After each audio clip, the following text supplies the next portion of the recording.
दशकं 6 विराट् स्वरूपम्। एवं 14 जगन्मयतां गतस्य पाताళमीश तव पादतलं वदन्ति पादोर्ध्वदेशमपि देवरसातलं ते गुल्पद्वयं खलु महातलमद्भुतात्मन् जङ्गे तलातलमथो सुतलं च जानु किञ्चोरुभागयुगलं वितलातले द्वे क्षोणीतलं जगनमम्बरमङ्गनाभिः वक्षश्च शक्रनिलयस्तव चक्रपाणि ग्रीवामहस्तव मुखं च जनस्तपस्तु पालं शिरस्तव समस्तमयस्य सत्यम् एवं जगन्मयतनु जगदाश्रितैरहि अन्यैर्निबद्धवपुषे भगवन्नमस्ते त्वद्ब्रह्मरन्ध्रपदमीश्वर विश्वकन्द छन्दांसि केशवगणास्तव केशपाशाः उल्लासि चिल्लयुगलं द्रुहिणस्य गेहं पक्ष्माणि रात्रिदिवसौ सविता च नेत्रे निःशेष विश्वरचना च कटाक्षमोक्षः कर्णो दिशोऽश्वयुगलं तव नासिके द्वे लोभत्रपे च भगवन्नधरोत्तरोष्टौ तारागणाश्चरदना शमनश्च दंष्ट्रा मायाविलासहसितं श्वसितं समीरो जिह्वाजलं वचनमीश शकुन्तपङ्क्तिः सिद्धादयस्वरगण मुखरन्त्रमग्निः देवाबुजास्तनयुगं तव धर्मदेवः पृष्टं त्वधर्म इह देव मनःसुधांशुः अव्यक्तमेव हृदयाम्बुजमम्बुजाक्ष कुक्षिः समुद्रनिवह वसनं तु सन्ध्ये क्षेप प्रजापतिरसौ वृषणौ च मित्रः श्रोणीस्थलं मृगगणा पदयोर्नखास्ते हस्त्युष्ट्रसैन्धवमुखागमनं तु कालः विप्रादिवर्णभवनं वदनाब्ज बाहु चारूरुयुग्मचरणं करुणाम्बुदेते संसारचक्रमयि चक्रधर क्रियास्ते वीर्यं महासुरगणोऽस्ति कुलानि शैलाः नाड्यसरित्समुदयस्तरवश्च रोम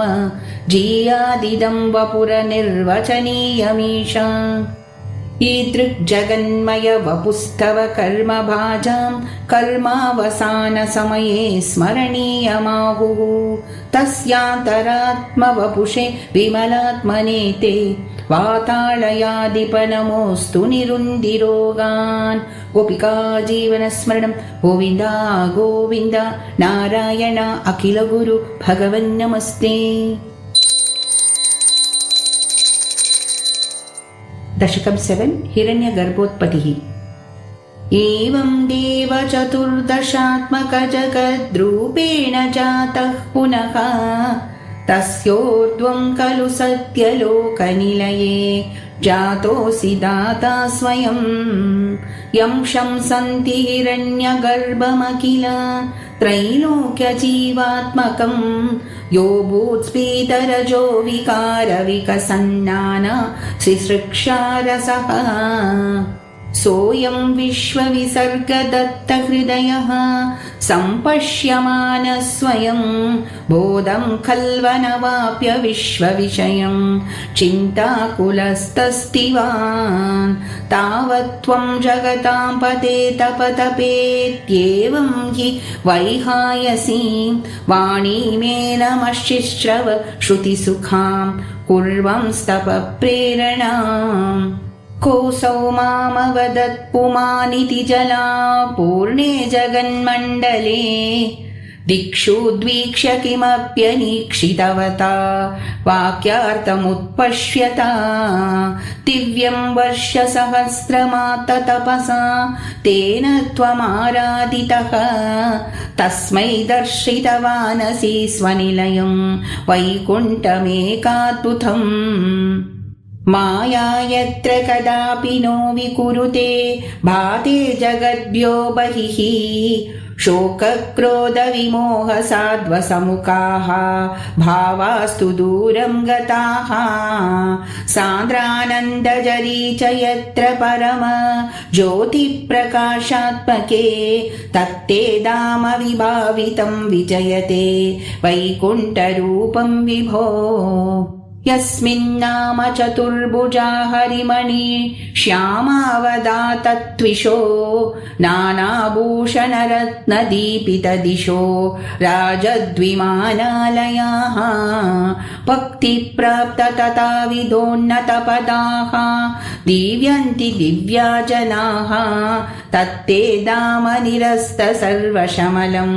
वैकुण्ठरूपं जयेत् नानादिव्यवधूजनैरभिवृता विद्युल्लता तुल्यया विश्वोमादनहृद्यगात्रलतया विद्योतिता शान्तरा त्वत्पादाम्बुजसौरभैककुतुका लक्ष्मी स्वयं लक्ष्यते यस्मिन् विस्मयनीय दिव्यविभवं तत्ते पदं देहि मे तत्रैवं प्रतिदर्शिते निजपदे रत्नासनाद्यासितं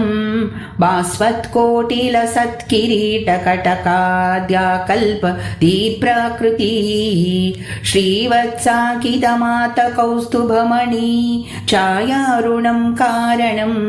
विश्वेषां तव रूपमैक्षत विधिः तत्ते विभो भातु मे कालाम्भोदकलाय कोमलरुचि चक्रेण चक्रं दिशाम् आवृण्वानमुदारमन्दहसित स्यन्दप्रसन्नाननम् राजकम्बुगदारि पङ्कजधरं श्रीमद्भुजामण्डलम् सृष्टुस्तुष्टिकरं वपुस्तव विभो मद्रोगमुद्वासयेत् दृष्ट्वा संभृतसम्भ्रमः कमलभूः त्वत्पादपाथोरुहे हर्षावेशवशं वदो निपतितः प्रीत्या कृतार्थी भवन् जानास्येव मनीषितं मम विभो ज्ञानं तदा पादय द्वैताद्वैतभवत्स्वरूपपरमित्याचष्ट तं त्वां भजे आताम्रे चरणे विनम्रमथतं हस्तेन हस्ते स्पृशन् बोधस्थो भवितात सर्गविधिभिः बन्धोऽपि सञ्जायते इत्याभाष्य गिरं प्रतोष्य नितरां तच्चित्तगूढस्वयं सृष्टौ तौ समुदैरयः स भगवन् उल्लासयोल्लागतां गोपिका जीवनस्मरणं गोविन्द गोविन्द नारायण अखिलगुरु भगवन् नमस्ते। दशकम् 8 प्रलयः। एवं तावत् प्राकृतप्रक्षयान्ते ब्राह्मे कल्पे ह्यादिमे लब्धजन्म ब्रह्मा भूयस्त्वत्त एवाप्यवेदान् सृष्टिं चक्रे पूर्वकल्पोपमानाम् सोऽयं चतुर्युगसहस्रमितान्यहानि तावन्मिताश्चरजनीर्बहुशो निनाय निद्रात्यसौ त्वयि निलीय समं स्वसृष्टैः नैर्मित्तिकप्रलयमाहुरतोऽस्य रात्रिम् अस्मादृशां पुनरहर्मुखकृत्य तुल्यां सृष्टिं करोत्यनुदिनं सपवत्प्रसादात् प्राग्ब्राह्मकल्पजनुषां च परायुषां तु सुप्तप्रबोधनसमास्ति तदापि सृष्टिः पञ्चाशशब्दमधुना स्ववयोर्धरूपम् एकं परार्धमतिवृत्य हि वर्ततेऽसौ तत्रान्त्यरात्रिजनितान् कथयामि भूमन् पश्चाद्दिनावतरणे च भवद्विलासान् दिनावसाने तसरोजयोनिः सुषुप्तिकामस्त्वयि सन्निलिल्ये जगन्ति च त्वज्जठरं समीयुः तदेदमेकार्णवमास विश्वम् तवैव वेशे पणिराजिशेषे जलैकशेषे भुवने स्मशेषे आनन्दसान्द्रानुभवस्वरूपः स्वयोगनिद्रा परमुद्रितात्मा कालाख्यशक्तिं प्रलयावसाने प्रबोधयेत्यादिशताकिलाधौ त्वया प्रसुप्तं परिसुप्तशक्तिव्रजेन तत्राखिल जीवधाम्ना चतुर्युगाणां च सहस्रमेव त्वयि प्रसुप्ते पुनरद्वितीये कालाख्यशक्तिप्रथमप्रबुद्धा प्रबोधयत्वां किल विश्वनाथ विबुध्य च त्वं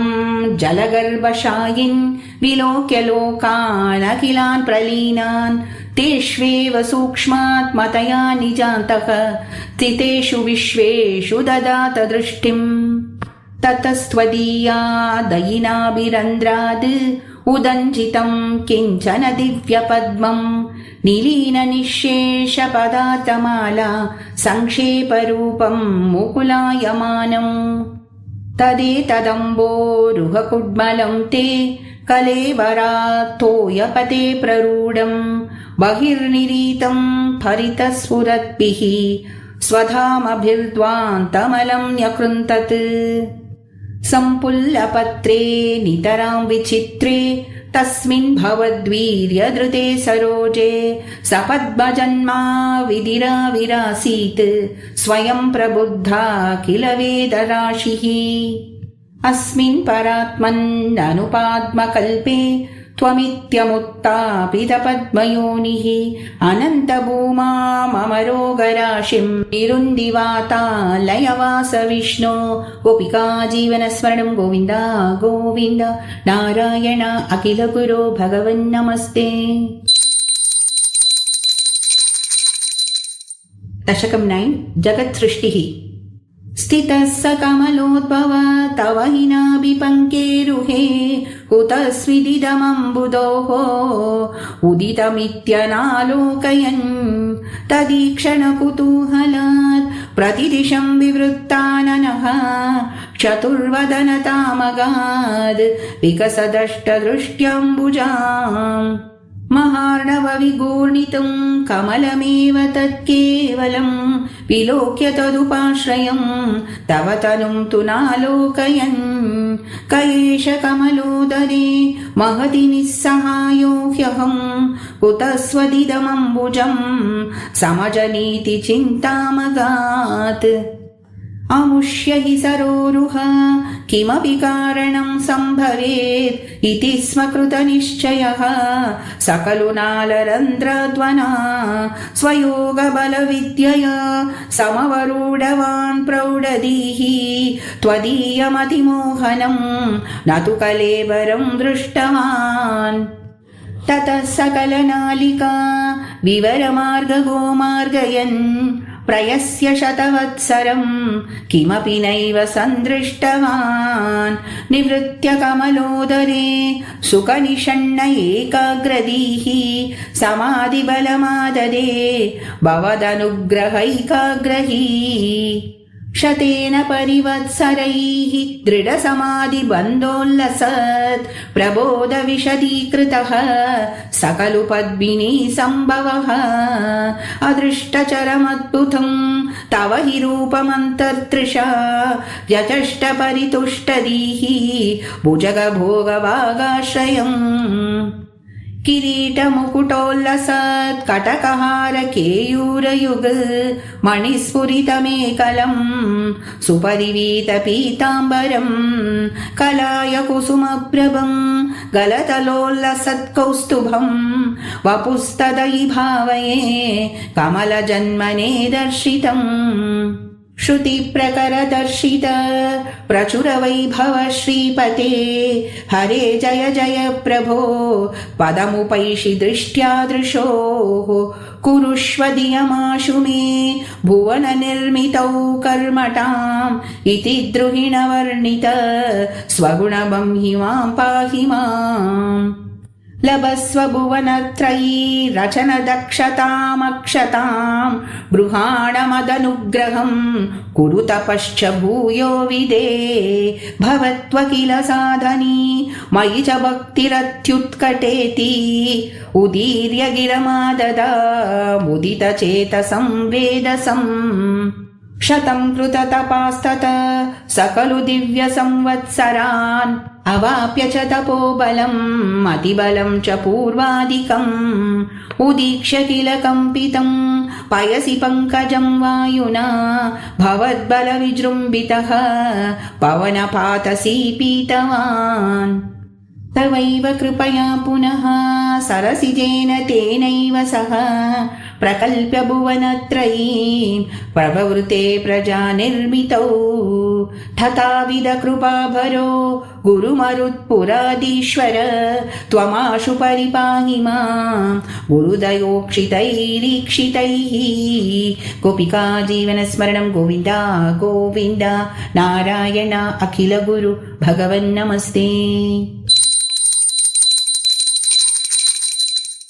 दशकं 10 सृष्टिभेदः वैकुण्ठवर्धितबलोत भवत्प्रसादात् अम्बोजयो निरसृजत् किल जीवदेहान् स्तास्नोनि भूरुहमयानि तथातिरश्चां जीतार्मुनश्य निवहानपि देवभेदान् मिथ्याग्रहास्मि मतिरागविकोपभीतिः अज्ञानवृत्तिमिति पञ्चविधां ससृष्ट्वा उद्दामतामसपदार्थविधानधूनः तेने त्वदीयचरणस्मरणं विशुद्धैः तावत् ससज्ज मनसा सनकं सनन्दं भूयः सनातनमुनिं च सनत्कुमारं ते सृष्टिकर्मणि तु तेन नियुज्यमानाः त्वत्पादभक्तिरसिका जगृहुर्नवाणीम् तावत् प्रकोपमुदितं प्रतिरुन्दतोऽस्य भ्रूमध्यतो जनिमृडो भवदेकदेशः नामानि मे कुरु पदानि च विरिञ्चेति आदौ रुरोद किल तेन स रुद्रनामा एकादशाह्वयतया च विभिन्नरूपं रुद्रं विदाय दयिता वनिताश्च दत्त्वा तावन्त्यदत्त च पदानि भवत्प्रणुन्नः प्राह प्रजाविरचनाय च सादरं तम् रुद्राभिसृष्टभयदाकृतिरुद्रसङ्ग सम्पूर्यमाण भुवनत्रयभीतचेताः मामा प्रजासृज तपश्चर मङ्गलायेति आचष्टतं कमलभूर्भवदीरितात्मा तस्यातसर्गरसिकस्य मरीचिरात्रिः तन्त्रागिरा क्रतुमुनि पुलः पुलस्त्यः अङ्गादजायत मृगुश्च वसिष्ठदक्षौ श्रीनारदश्च भगवन् भवदङ्घ्रिदासः धर्मादिकानि विसृजन्नत कर्दमं च वाणीं विधाय विधिरङ्गजसङ्कुलोऽभूत् त्वद्बोधितैः सनकदक्षमुखैस्तनूजैः उद्बोधितश्च विररामतमो विमुञ्चन् वेदान् पुराणनिवहानपि सर्वविद्याः कुर्वन्निजाननगणा चतुराननोऽसौ पुत्रेषु तेषु विनिधाय ससर्गवृत्तिम् अप्राप्नुवंस्तव पदाम्बुजमाश्रितोऽभूत् जानन्नुपायमतदेहमजो विभज्य स्त्रीपुंसभावमभजन्मनु तद्वधूम्यां ताभ्यां च मानुषकुलानि विवर्तयं स्वं गोविन्दमारुतपुरादिपरुन्दिरोगान् गोपिका जीवनस्मरणं गोविन्द गोविन्द नारायण अखिलगुरु भगवन्नमस्ते।